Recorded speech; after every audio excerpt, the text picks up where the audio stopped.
welcome. So glad you could all make it today. I'm just glancing through the attendee list right now, and I am recognizing quite a few names. Hello, hello. Hey, Robin. It's good to see you. Good to see you. I need a better way to say that when I'm in a webinar. Hello.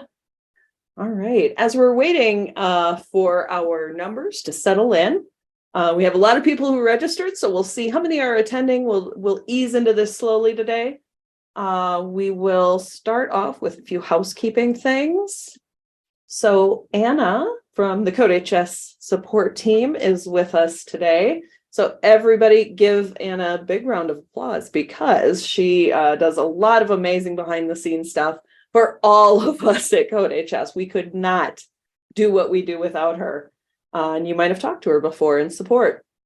So she's going to be throwing some links into chat for us throughout the workshop today. And we'll also be watching the Q&A during the workshop too. So if you pull up chat right now, you will see the link for the slides that Rob is going to use today. And a couple of little things about the webinar. So many of you may have been to different CodeHS workshops before. Some of those are treated more like workshops. This one is a webinar. So a couple of differences with that is you won't be able to unmute, unfortunately, and your videos are hidden. But you will still be able to interact with us and ask questions. There is a Q&A section in your webinar tools.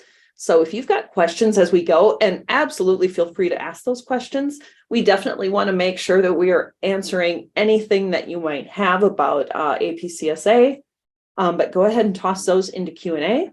If we can answer those for you, we definitely will. Otherwise, we're going to send those over to Rob and he'll answer those for us. And what I would love for all of you to do while we're getting settled in is if you could pull up chat and tell us a little bit about where you're joining from, maybe what some of your goals are. How long have you taught AP-CSA? Anything you'd like to share with us? We'd like to get to know our CodeHS educators. So go ahead and pull up chat and tell us a little bit about yourself. Chat is disabled. Let's fix that. Hang on one second. We'll see if we can fix that for everybody. Who needs chat anyway, right? Tell you what, I will dig for that in a little bit, and then you all can start introducing yourselves as soon as I get that fixed. So I'm going to go ahead and introduce ourselves here. So I didn't mention who I am. My name's Lori. I'm a PD specialist here at CodeHS, and I am very excited to be with you for another CodeHS webinar today, and especially for a teacher trainer webinar.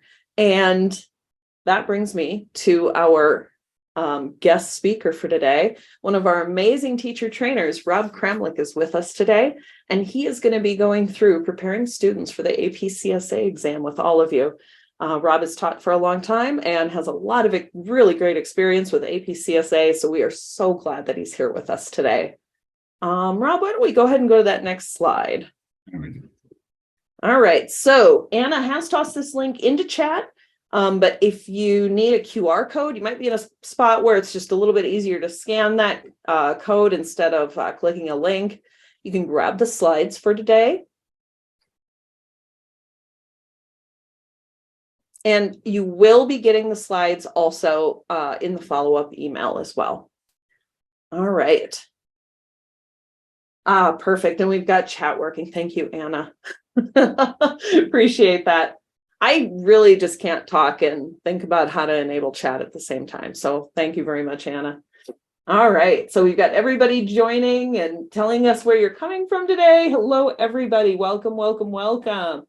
And I just have to give a shout out to Saudi Arabia.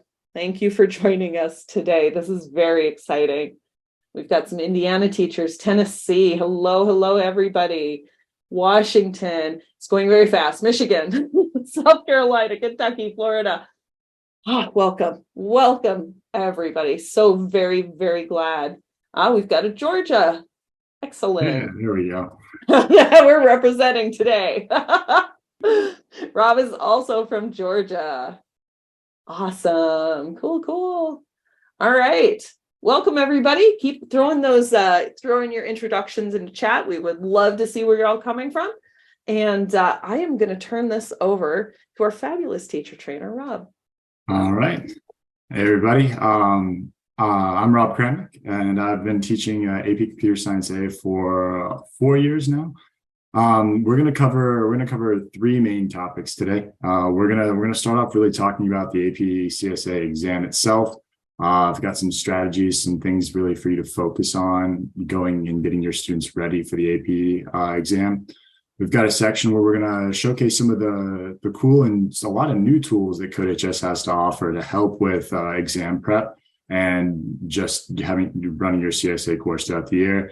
And we're going to wrap up. I've got some strategies that other teachers have shown me over the last few years, and some strategies and some things I've come up with myself. They can kind of help you help your students review for the AP exam, and also a couple of little fun projects you can do towards the end of the year that are still going to kind of get them to where they need to be before the AP exam, which is less than a month away. So let's talk about the AP exam itself. The exam this year is on Wednesday, May 3rd. Now that's during the first week of College Board's 2 weeks of AP exams.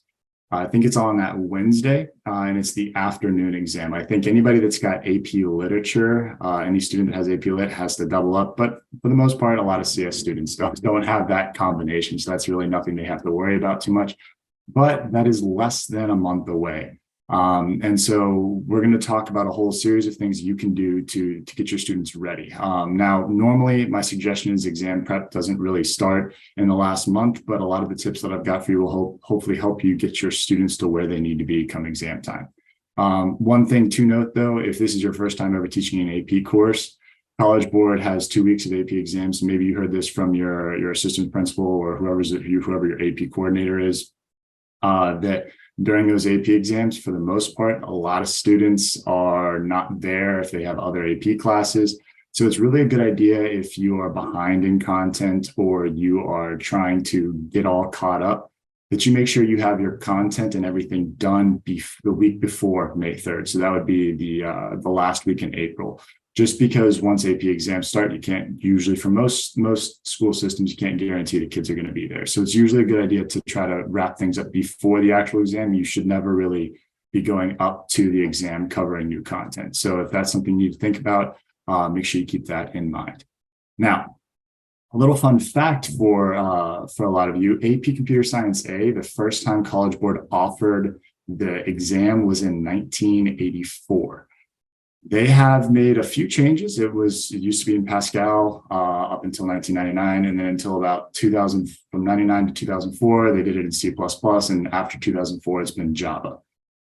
Now, it's an old AP course, meaning it's one of College Board's older courses. Unlike AP Computer Science Principles, it doesn't have all of the new features like performance tasks and all of those things. In fact, it's very dated. Unless you are part of the new beta testing that College Board's putting out for taking digital exams, the entire exam will be handwritten. It'll be bubble in multiple choice and then handwritten FRQs, which when you're handwriting code, it gets a little difficult. So we're gonna mention some tips and tricks there, some things I would suggest you do with your students in the weeks leading up to the AP exam. Hopefully this won't be much of an issue in the years to come. Like I mentioned, I know College Board has put it out to a few districts this year and a few schools to take their AP exams digitally. And hopefully that'll come about in the next few years, so that way we don't have kids handwriting Java code over and over again like they've been doing for almost 40 years now. So one thing to keep in mind is that their exam is all on paper. But something before I forget, when they do write their FRQs, they can actually use pencil. I know a lot of other AP exams, they require pen. You can utilize pencil for this AP exam for the free response questions.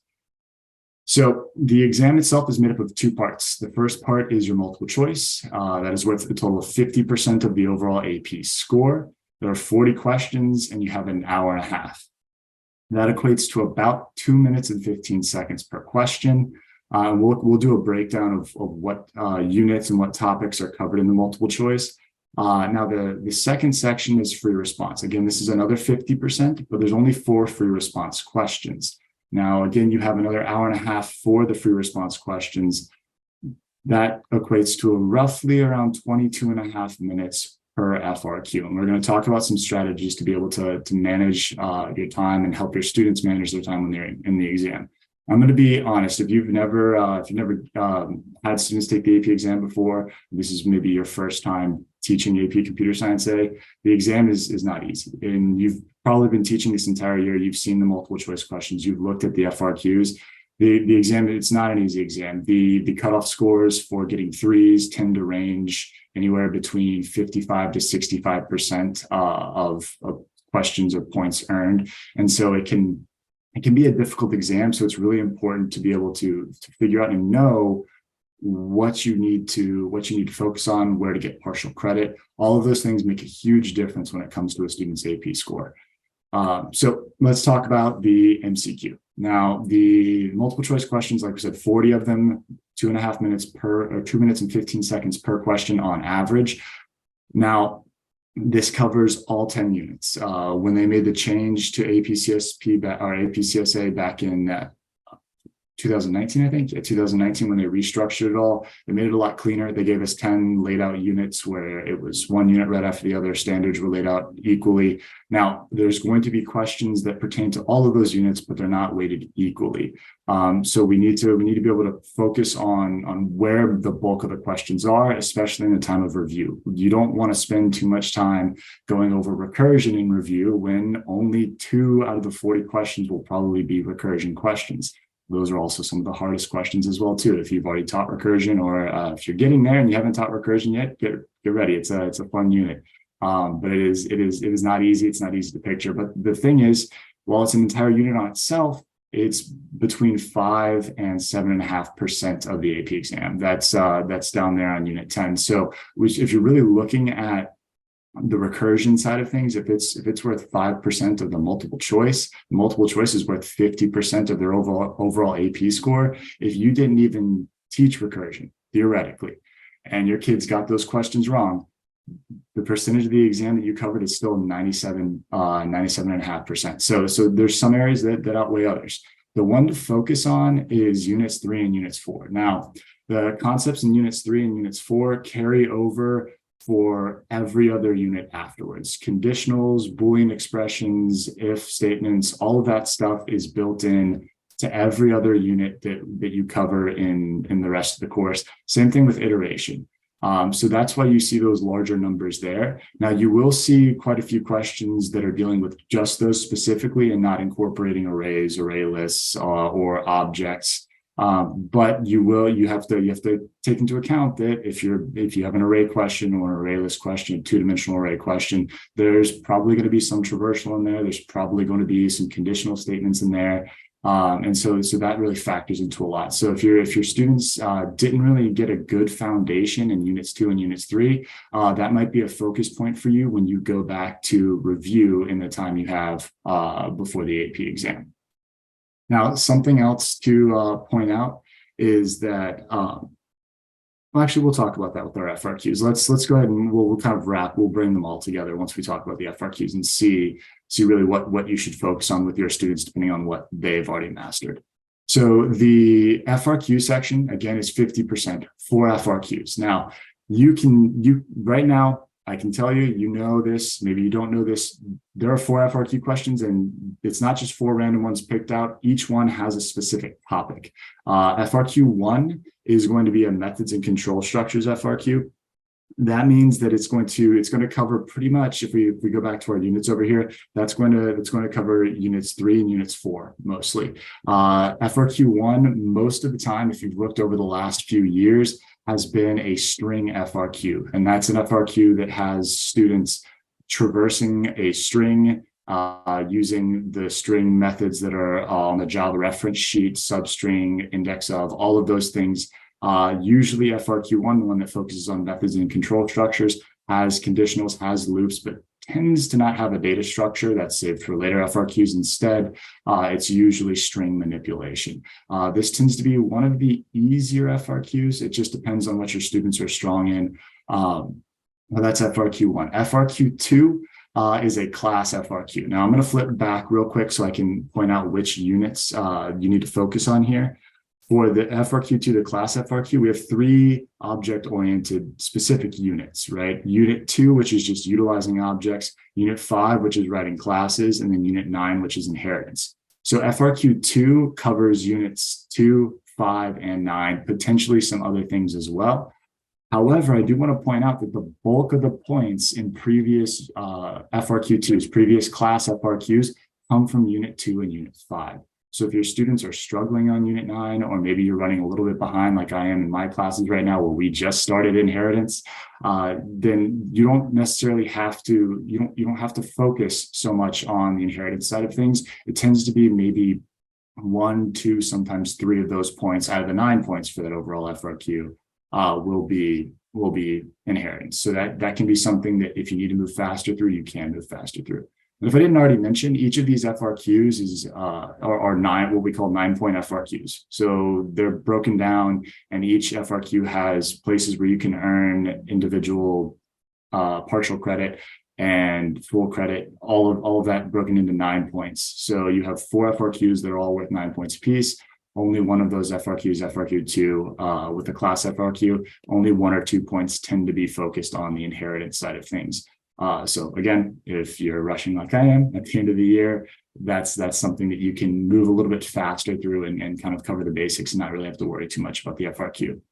FRQ3 will either be one of 2 things. It'll either be an array FRQ or an array list FRQ. And I think there's been a time where there's been both an array and array list FRQ. You don't know which one it's going to be, but it will be one of those 2. So you need to make sure your students understand and are comfortable with the syntax for both arrays and array lists.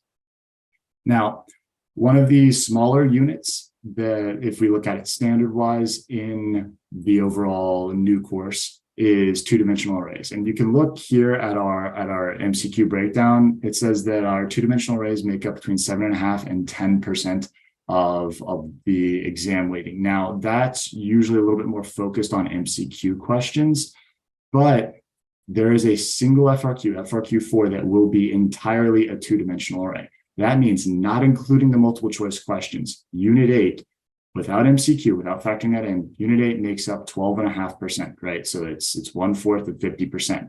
Tack on about 5 to 10% multiple choice questions. Unit 8, well, it only has really 2 sections in it, can make up close to 20% of their AP score. So one of the focuses, if you're trying to really hone in on what your students need to master before they take the AP exam, Unit 8 is one of those units that I personally spend a lot of time with and make sure my students are able to master. And we'll talk about FRQ prep and those kinds of things later on. For example, for Unit 8, we do a ton of FRQ practice. I think by the end of the unit, usually they've completed at a minimum 5 different 2-dimensional array FRQs, just so they have the thinking for how to be able to develop those algorithms quickly and in a timely manner. So let's go over a few tips that I have for the actual exam themselves so that I get to all my students. And so we'll focus on MCQ first, then we'll talk about FRQ. MCQ, the biggest thing with that I see with my students is a lot of them, especially towards the beginning of the year, and when we take our tests, I usually kind of we weed this all out, but utilizing their scratch paper, tracing your code, especially when you're answering traversal questions, when you're working with data structures.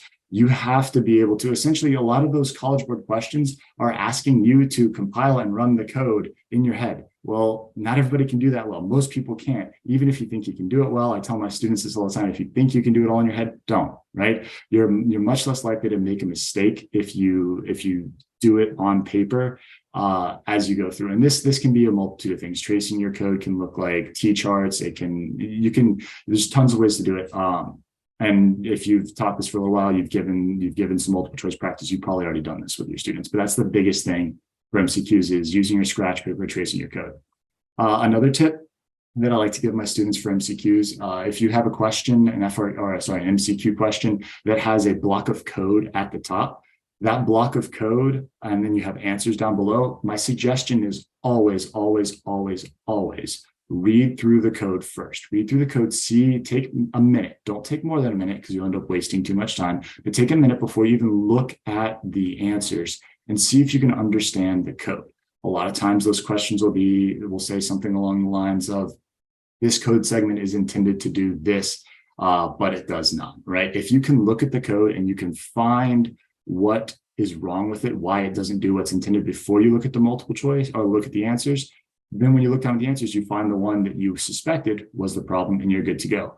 However, if a student goes through and they look at the code, they're like, I'm just going to glance at the code real quick and then start reading through those answers. College Board, they know how to trick you. This exam is all about trying to trip your students up and really make sure they have a good mastery of Java. And so a lot of those answers will throw you off. And if you go and read those answers, if your students read those answers before they really understand the code, they're going to be swayed, or they could potentially be swayed by how some of those questions, how some of those answers are phrased. Because a lot of them will kind of trick you into it. So my strategy for that is always read the question first, get an understanding of the code. If you can't, move on to take a look at the answers. But if you can figure out what the code is supposed to do or what's wrong with the code, it makes it a lot easier and you can steer clear of those tricky answers that are trying to send you off in the wrong direction. Another thing is the MCQ. Yeah, every MCQ question is made up of not 4 answers, but 5 answers. However, almost all questions, if you have a general understanding of the topic, not a super specific understanding, but if you have a general understanding of the topic, you can usually eliminate 2 to 3 of those answers automatically. So what I tell my students is, if you can't figure something out right away, go ahead and look for the things you know for a fact that are completely wrong, cross those out, and you increase your odds of getting that question right.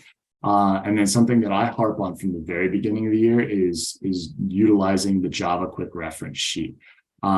Everything that is on that reference sheet students will most likely see on the exam. Now the sheet's only a single sheet, not front and back, just one sheet, and it includes methods from the string class, the math class, the 2 wrapper classes, integer and double that they need to know, the array list class. And if your students already know those methods, they've used those methods, then when they see those methods being utilized in the multiple choice questions, they'll be able to answer it quicker. And again, this whole test is all about time management.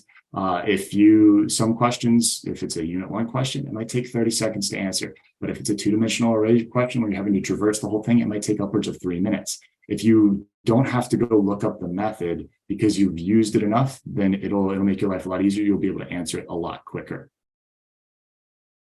Now for FRQs, there's a lot of different strategies for FRQs, and honestly, you just kind of have to practice different things with your students and kind of give them different ideas, and then let them do what they're comfortable with when it comes to taking the FRQs. Because honestly, you have 4 of them in 90 minutes, and if you've ever done an AP Computer Science A FRQ, it will drain your brain. They are not easy. You gotta do them quick. You have to handwrite it all out. You have to understand the logical problem that you're trying to solve.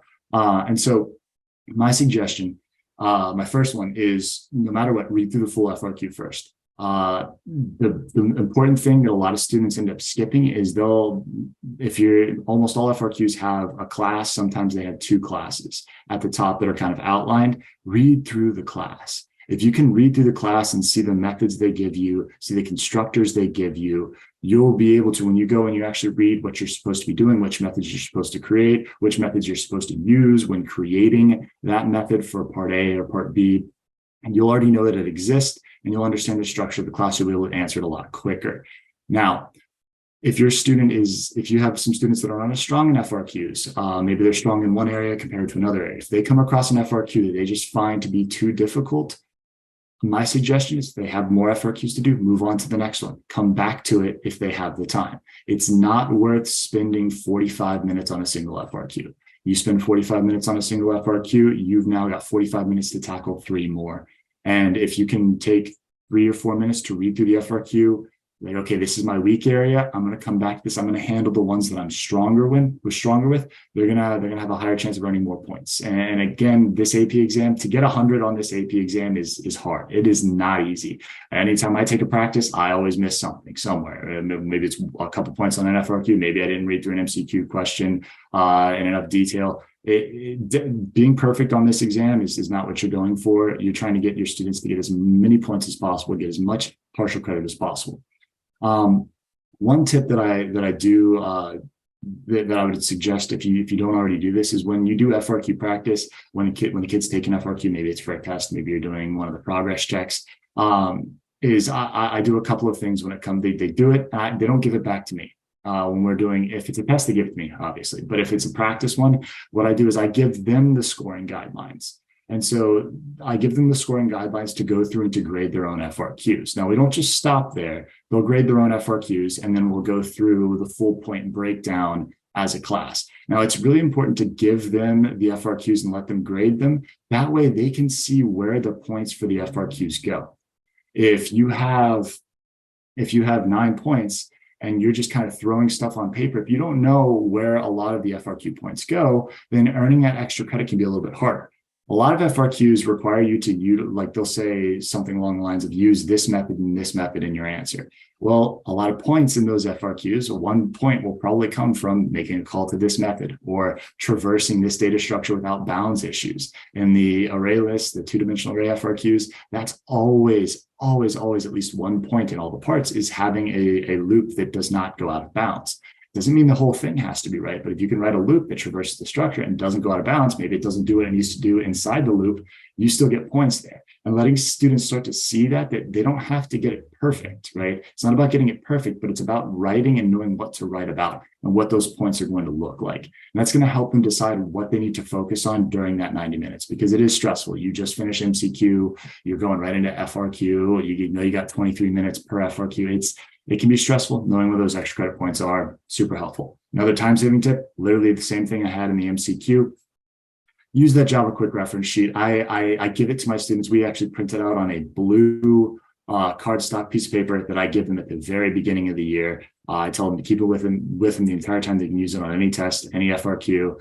And in class, when we do class projects as well, I require them to use the methods from that reference sheet. A lot of times students will try to go out and they'll try to use other methods, like instead of utilizing index of in the string class, they'll try to use contains. And contains isn't on the quick reference sheet. Yes, contains works better in a lot of situations, right? When you don't necessarily, you just need a true or false value. You don't need an integer that's being returned.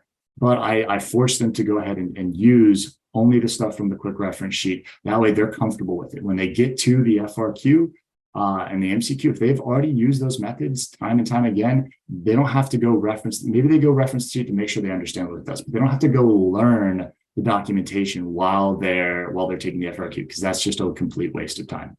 And if there's any part of that reference sheet you want to focus on the most, every student or every time before a test, my kids always ask me to go over math or the random class and the math class random method. That tends to be the real kicker, and that'll probably be in one of the FRQs somewhere. So if you need to focus on part of that, focus on the random method in math class. Okay, let's talk about let's switch gears a little bit, and let's talk about some CodeHS resources. So CodeHS has added a lot of stuff this year that I've really enjoyed using in my classroom. We're going to talk about quite a few of those. We'll talk about the two main courses, which one you should be using and which one you should be using for supplementative material. We'll talk about the AP CSA review course that they have, the practice tabs they have at the top. We'll mention the questions of the day, which are amazing, by the way. And then CodeHS's new FRQ Center, which is a big help for people who need extra FRQ practice and for students who need extra FRQ practice. So the first thing is CodeHS has an entire hub where you can find most of these things except for the FRQ Center, which we'll show you how to get there in just a little bit. But most of the stuff that we're going to mention can be found here in the AP CSA hub. Now, there's two main courses that you've probably seen on CodeHS. There is the Nitro course and the Mocha course. The Mocha course was a little bit more tailored to the AP CSA course prior to 2019 when those changes were made. And the Nitro course is lined up perfectly with the standard. So hopefully this year you've been utilizing the Nitro course. But that doesn't mean that the Mocha course can just be left on the back burner. The Mocha course can be used in a lot of different ways. If you have students that need remediation in certain areas, or maybe in the rare case, hopefully it's rare for you, unless you find a student who's not actually completing the work, there's some academic dishonesty there and you need them, they still get to practice in, but they already have the answer for this one. Throw them some stuff from the Mocha course. The Mocha course has a lot of relevant content. Yes, it's not quite lined up with the units 1 through 10 like Nitro's, but all of the same concepts are still there, and all of the assignments for the most part are different assignments. So that's one option for you as well.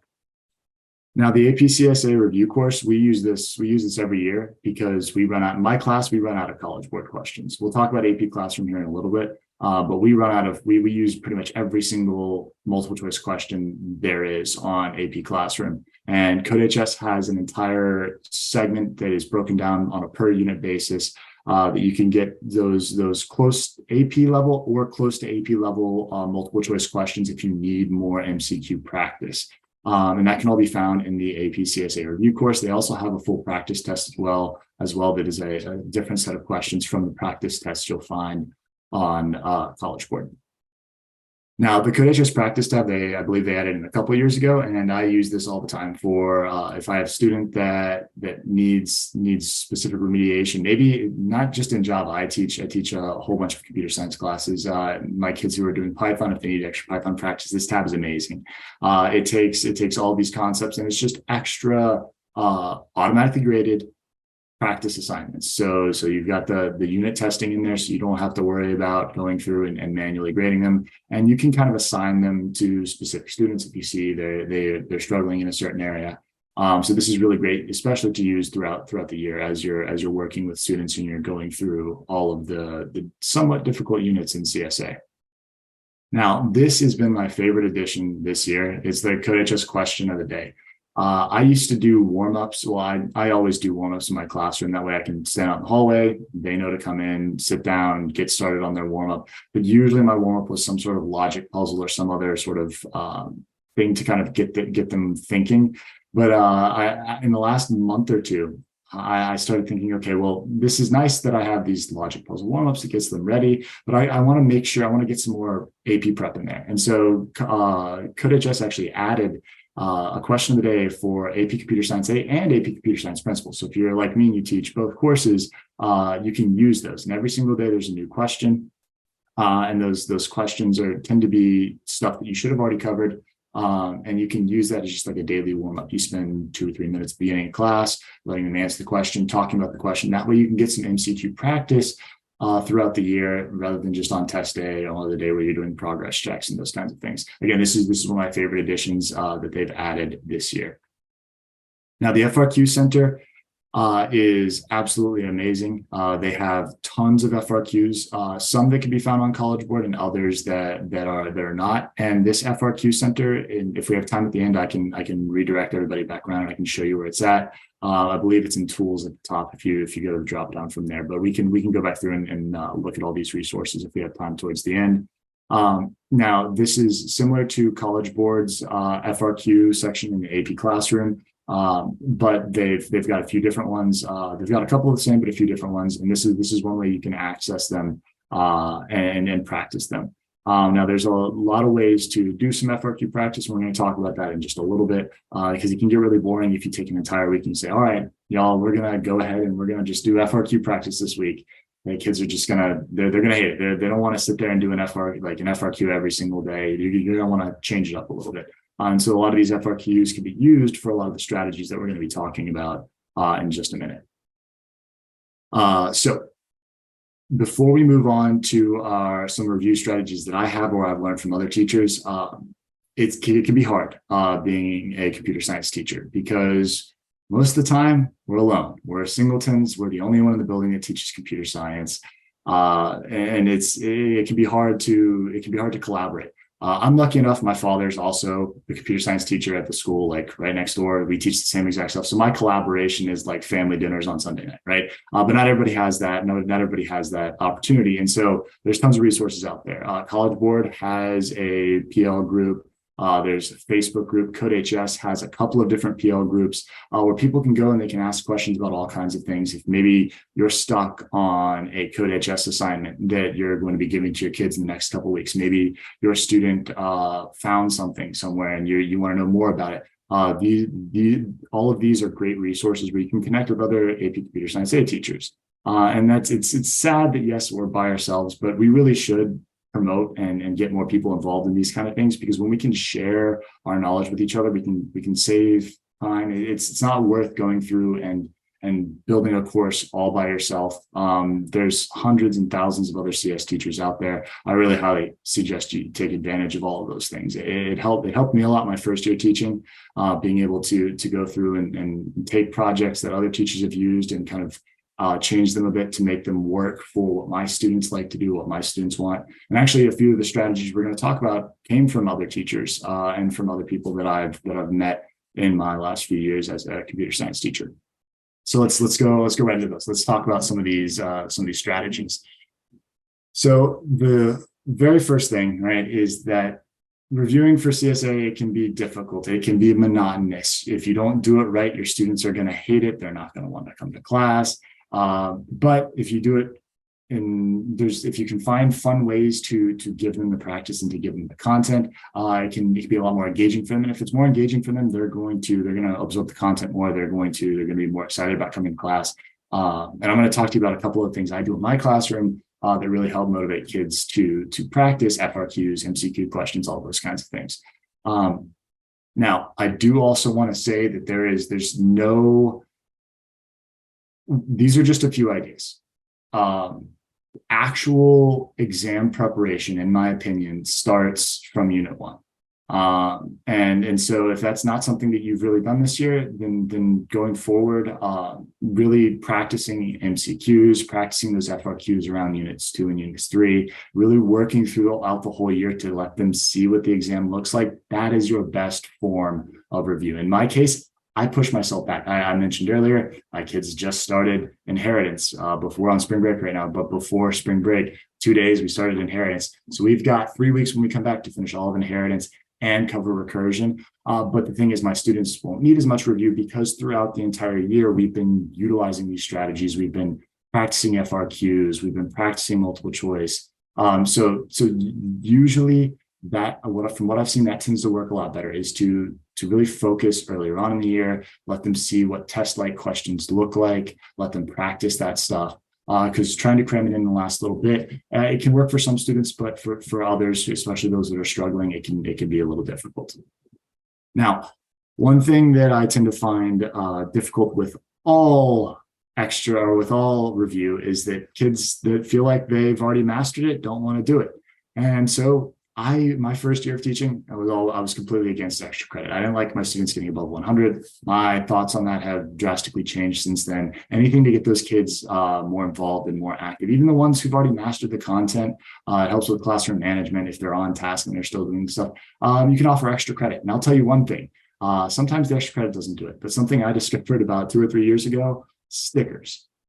High schoolers, you might not think so, they love stickers. It is the most enticing reward that I've ever given my students. I have a bucket of over 300 just geeky stickers. Most of my students love those kinds, and I have some non-geeky stuff in there as well. But we have weekly competitions on Fridays for stickers. We do review games for stickers. They will do anything for stickers. Maybe that might not be your students, but that's my students. I see it all the time. They love these stickers. They got their water bottles full of them. They got them on the front of their Chromebooks. They've got them on their binders. All host of things. They love stickers. So if extra credit doesn't do it, maybe stickers, candy, those kinds of things always are really helpful, especially when you're reviewing.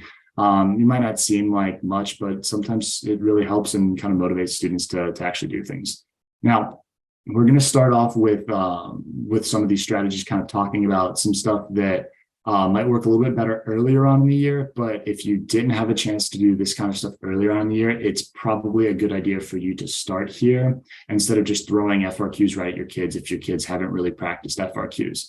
And so I believe these are all teacher made, but there are some projects you can find in CodeHS that are based off of FRQs. So if you've looked, I'm assuming everybody here at this point has looked at or looked into the FRQs that your students will see on the AP exam, or some practice ones, maybe the progress check ones. They can be difficult. They really can. There's a learning curve to being able to do them. And so throwing kids right into an FRQ for the very first time can be kind of difficult. There's one for Unit 4, the longest streak one. This is an FRQ that goes through and you find the longest streak within a string. This would be classified as FRQ1. So if you were to get this FRQ or something like it on the AP exam, this would be FRQ1. That's that methods and control structures FRQ, usually dealing with the string. And so getting them to think that way, sometimes you don't want to throw them right in. So you can utilize some of these projects that are other teacher-made projects that are based off of FRQs to get them thinking in the right direction. So we have one that's linked here for Unit 4. We've also got one for Unit 6 as well, which is our arrays unit. Both of these are good FRQs. These FRQs, I believe, are possibly, I think they were put up by College Board. Either way, both FRQs are full 9-point FRQs. It would be something equivalent to what they would see. So this one right here, Unit 4, that would be FRQ1. All Unit 6, that would be one potentially FRQ3. Remember, FRQ3 can either be an array or an array list FRQ. All right, so then we get into the quizzes, the Kahoots, the GIM kits. These can be good in very specific situations. Multiple choice questions can be a headache. Now, quizzes, Kahoot, GIM kit, if you have GIM kit for your students, can really motivate students to answer multiple choice questions, but certain things don't work as well. You have to remember that these multiple choice questions they can take upwards of 3 minutes per question. So if you're trying to do Kahoot, it doesn't really work as well if everybody's sitting there for a full 3 minutes using their scratch paper and trying to answer the question quickly. Quizzes and some forms of Kahoot and also some forms of GimKit work a little bit better in that way. Usually the live competitions don't work as well for MCQs, but I've seen a lot of success doing GimKit and quizzes and Kahoot, but setting them up as like individually paced assignments. That way students don't feel rushed to get their answers in. Usually those more live sort of competitions for multiple choice questions tend to work better in maybe a foreign language class when they're doing testing vocab, but don't just shrug these off. These can still be a great way to help motivate students to practice MCQ. My suggestion would be just don't do it in a timed live environment. Maybe do it as like a self-paced type of assignment. I believe all three of those also have self-paced options as well. And that's one way. It's one way other than just assigning here's 20 multiple choice questions. Have it done for me by the end of the day. Now, this is one of my favorite activities that I do throughout the year. I actually do this in Unit 4 for a pair programming project, and then we do it again as a pair programming project at the end of Unit 8, but the students actually build their own. So this is what's called a digital breakout. I got this from one of my administrators, and it had nothing to do with programming. It was just an assignment he used to do with his kids, and I kind of adapted it to work with computer science and with our content. So all this is a locked Google form. Students, usually I pair students up. It's usually a pair programming project. If you've never done a pair programming project before, I'd highly suggest those where you have two students, they're working off one computer. One has the role of a navigator, the other one has the role of a driver. So the navigator has to pretty much dictate everything, while the driver can only do what the navigator dictates, but that doesn't mean they blindly do it. They kind of like meld their minds together, become one, and really understand their code. I love throwing those kind of projects out there, but this is definitely one you can do with that. It's also a good review as well if you have extra time for it. And so I'll go ahead and show you what I have linked here. So what I usually do is I create a Google site. And on the Google site, I put a Google form. Now this Google form is locked, and it's locked because all of these individual form entries are required. So they're required by the form in order to submit it. So I can submit, and it's going to make me go through and do all of these. Now, the way this works is I usually give my kids some starter code. So in this case, this is one that's focusing on strings. So my students for this particular digital breakout, they're doing this in Unit 4. And so what I've done is I've created some starter code for them and they'll fork this and they'll use this starter code. And it's literally just one gigantic string that is the entire first chapter of The Hobbit. It is literally chapter one. You can scroll all the way down through it, the entire first chapter of The Hobbit, all in one gigantic string. Now, the reason I do that is when you do a digital breakout, or you do a digital breakout with a data structure, you wanna get something big. So you can do this with arrays, you can do this with array list, you can do this with two-dimensional arrays. I start off with strings and do this. You want something that's more than just a sentence, right? You want them to be able to analyze the data, right? And so essentially all the questions on the digital breakout are the total number of words, the 2021st word, the most used words, right? The longest word, the 11th longest word. They get more difficult as they go, right? But because it's the first chapter of The Hobbit, it's not like, oh, I'm going to read through the whole thing and count the length of each word. I'm going to find the longest word. No, you force them. The whole point of this digital breakout is to force them to write an algorithm, force them to create a method to answer those questions, right? Because they're not going to be able to count it. If you're doing it with arrays, maybe you come up with an array that's of 1,000 individual integers between 1 and 100.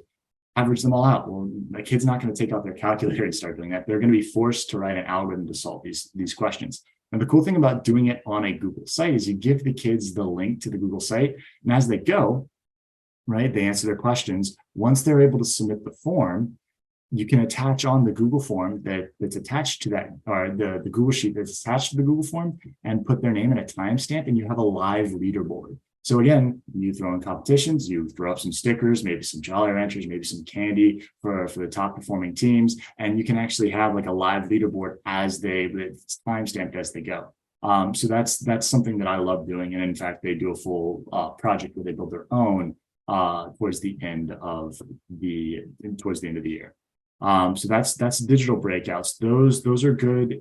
Usually a little bit earlier on, if your students need more focused FRQ practice, then I would suggest, if you still want to make it kind of competitive. I love having a competitive atmosphere in my room. My students love it. But this might not be something that's tailored to you. If not, and your kids need more FRQ practice, then what I would suggest is something I call whiteboard FRQs. Now, I got this from a lady who taught computer science for like 15 years in Florida. She was doing an APCS or an AP, what was it, the Summer Institute sessions back when I was first teaching this, and she showed me this strategy. Because you can make a lot of fun things with multiple choice questions, but the thing is, like, okay, how can I really have fun stuff with FRQs? And this strategy, whiteboard FRQs, are my students, they love them. It's a lot of fun. They get to all kind of work together in a team, and it's a nice quiet day for you too. So let me explain. So a whiteboard FRQ. Usually what I do is, if you don't have, I have a couple of larger easel whiteboards that I set up around the room, but you can do this by sectioning off different sections, or maybe your main whiteboard up front. You can also do this on like a piece of paper as well. It's not as effective, but you can. But the whole point is your students are divided up into teams. Usually teams can go anywhere from about 4 to 6 people. I really wouldn't suggest going over 6, because they're not going to get enough turns. Under 4, and you really only have like 2 or 3 people actually doing the FRQ. So between 4 and 6 is usually a good team size, and every team has their own section of the whiteboard or has their own individual whiteboard. Now, I give them 2 to 3 minutes to read through the FRQ. So on their computers, they pull up the FRQ, they read through it. They can't discuss with anybody, but they read through the FRQ, they figure out how they're going to do things, they plan it out in their head. And then I have them all line up, and they have to, without talking, they just have to line up in front of their whiteboards. Every group has one marker, and every student has to take one turn at a time. They take their turn, they go to the back.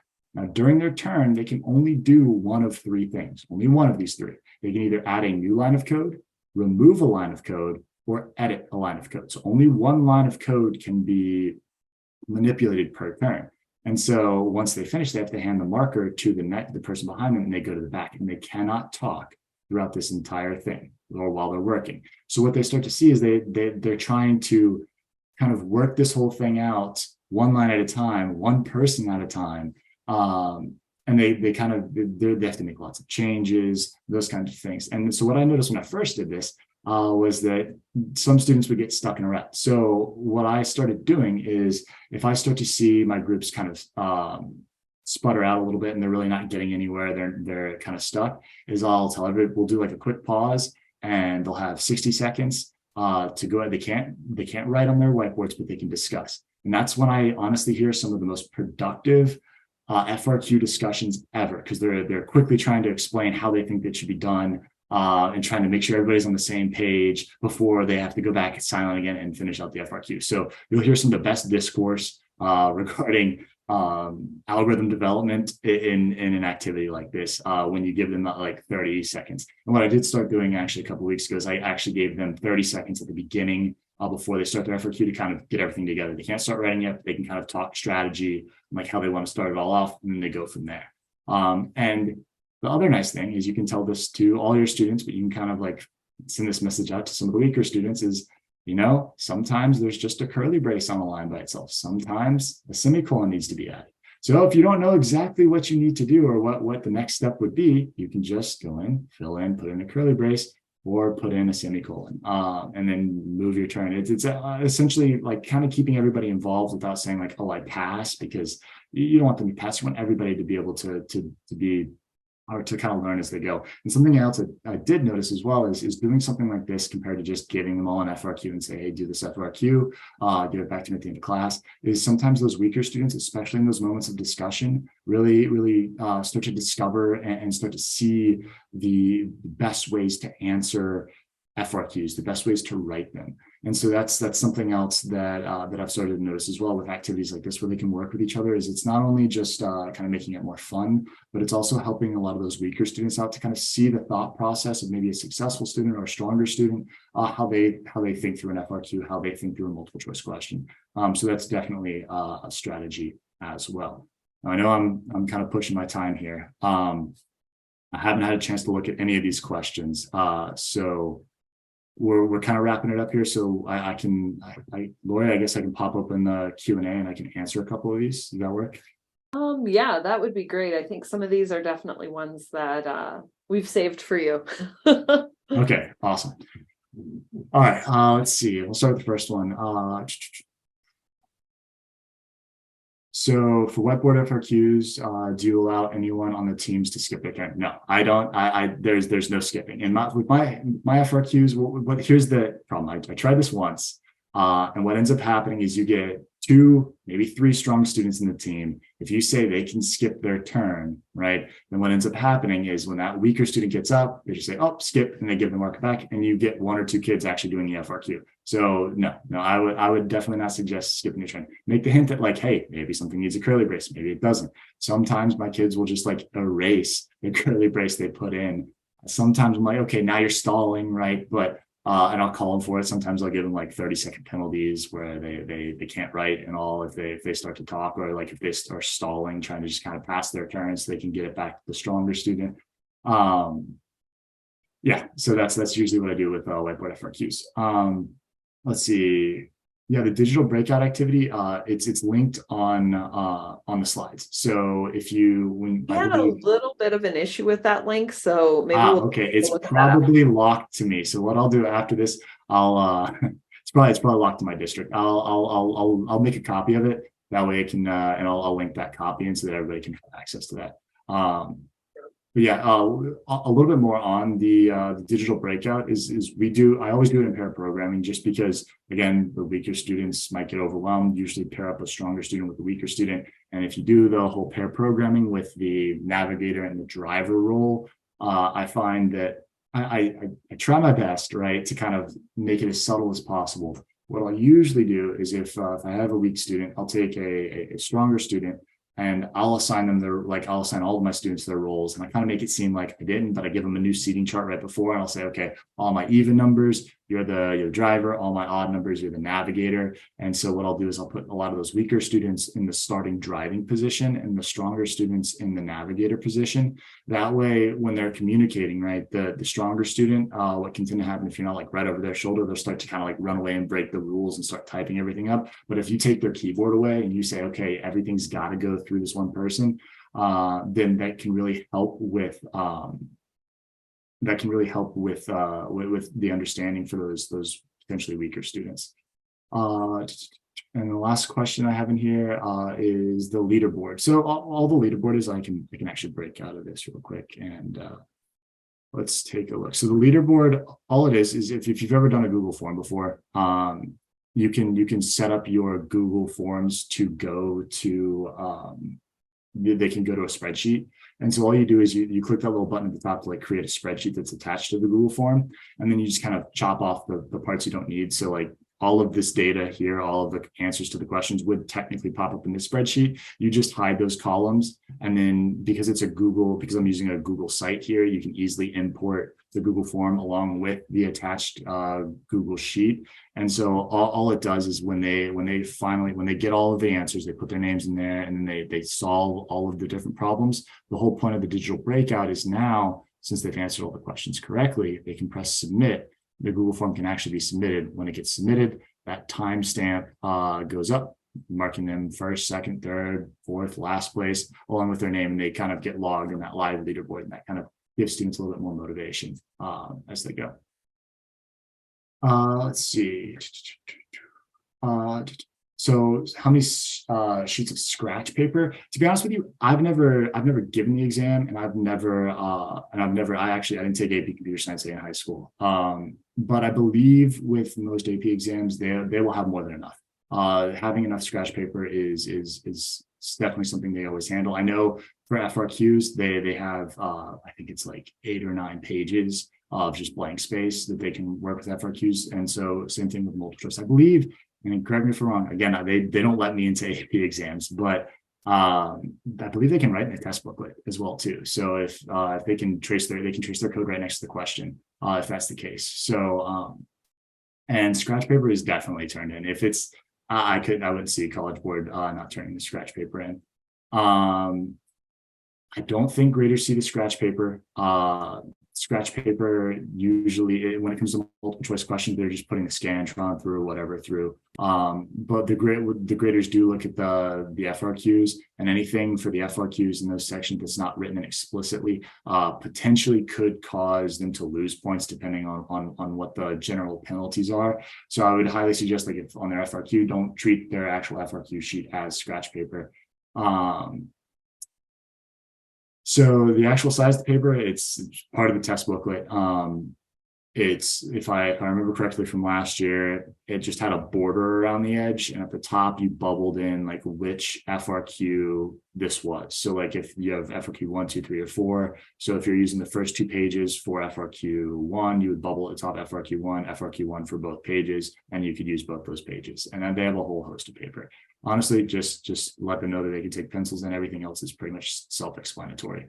Really what I would focus on more than anything else isn't really kind of for FRQ prep, is really just making sure that they've done them in a timed manner.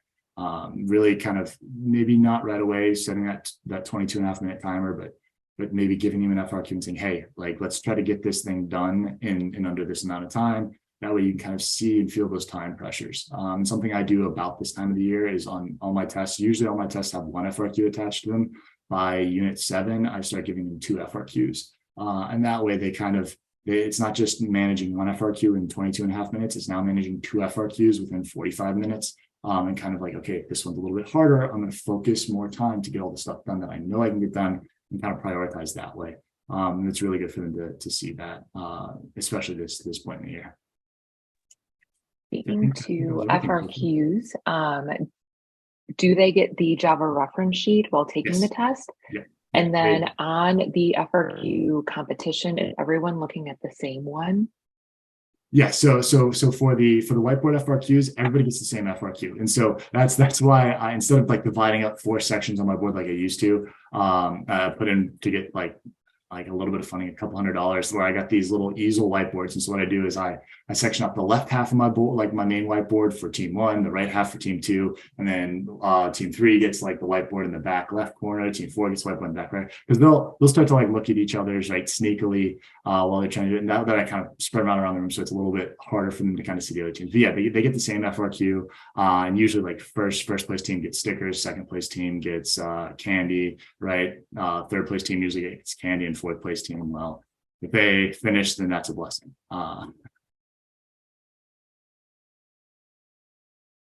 Let's see. Any other questions before we start wrapping this back up? I think we've answered a lot of most of the questions, so I think we're good. All right. Okay, so we do have a few more links here. Some of the links that Rob talked about in during his webinar are curated here on this slide. So you can grab the link for the AP CSA Hub, the review course, the FRQ Center, and the question of the day here as well. Let's go ahead and go to that next slide, Rob.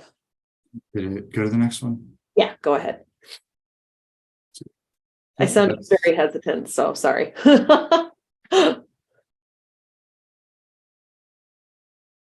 think this is the next one. Yeah. More resources. Oh, yes, we are. Yeah, there's two Never that kind of mind. look the same. Oh. So I have a weird delay going on here, so sorry about that. That's on me. Okay, this is the next one. So, oh my goodness. All right, so more resources that are just CodeHS specific. If you're not a certified educator, you definitely want to look into becoming one. So you can check out our certified ed information. If you have not joined any of our Facebook groups, we want you to join. So head out to Facebook and join our groups. If you are looking for more CodeHS and these amazing teacher trainer led workshops, you're going to want to head to codehs.com/freepd. That's where all of them are going to be posted. What we do have coming up next week, we had a few questions. Is there going to be something like this for APCSP? Yes, there will be. Brandy Johnson. Yes, Brandy Johnson, I had to stop and think who was doing it, is going to be leading our preparing students for the APCSP exam. If you're looking for more information on the create task, Eric Magnus did one of those a few weeks ago, but we have a link to the recording for that. If you're looking for something that really focuses in on FRQs, Gary Vanderlinden also did one of those for us a couple weeks ago, and we have that linked here as well. All right, I'm going to watch super close and then go ahead and go to the next slide. There we go. Yep, just the tiniest of delays for me on my end. So here is our upcoming free CodeHS workshops. And I have linked also those previous workshops for the CSA FRQs and the create task. And I'll add the link, Rob, for yours here as well. And I'll send that out after the webinar also. And the one that's coming up next week is Wednesday, April 12th.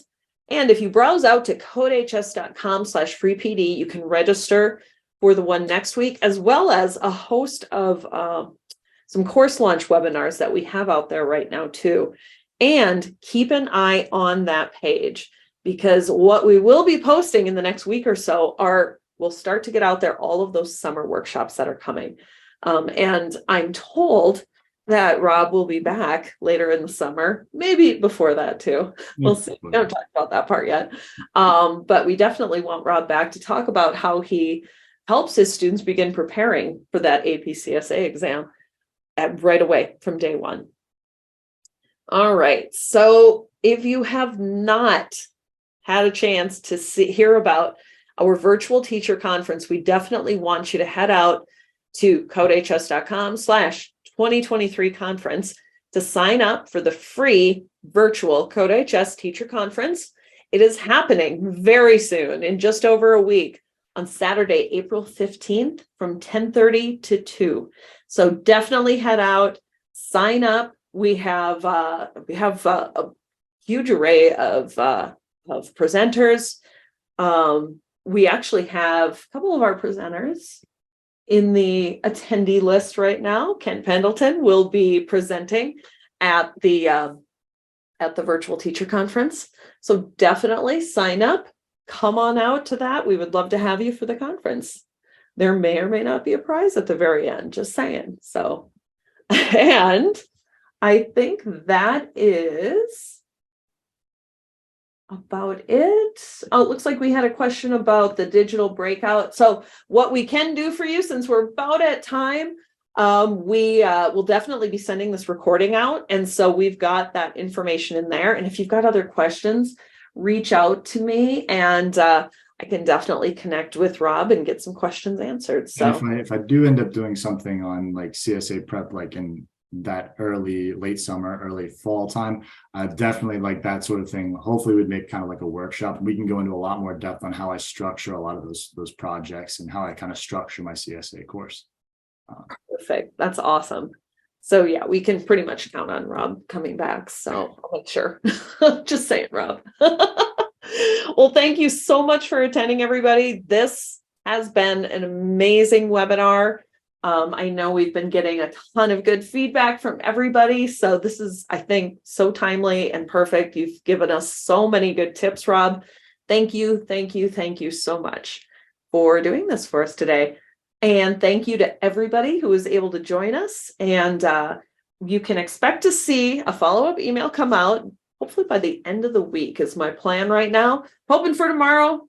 We'll shoot for end of the week for sure. So keep an eye on your inbox for that. In the meantime, head out to codehs.com/freepd, sign up for more workshops, and keep an eye on that because more will be getting posted very soon. Thank you again for coming. Thank you to Rob, and have an amazing rest of your day. And we look forward to seeing you again at another CodeHS workshop. See y'all later. Yeah.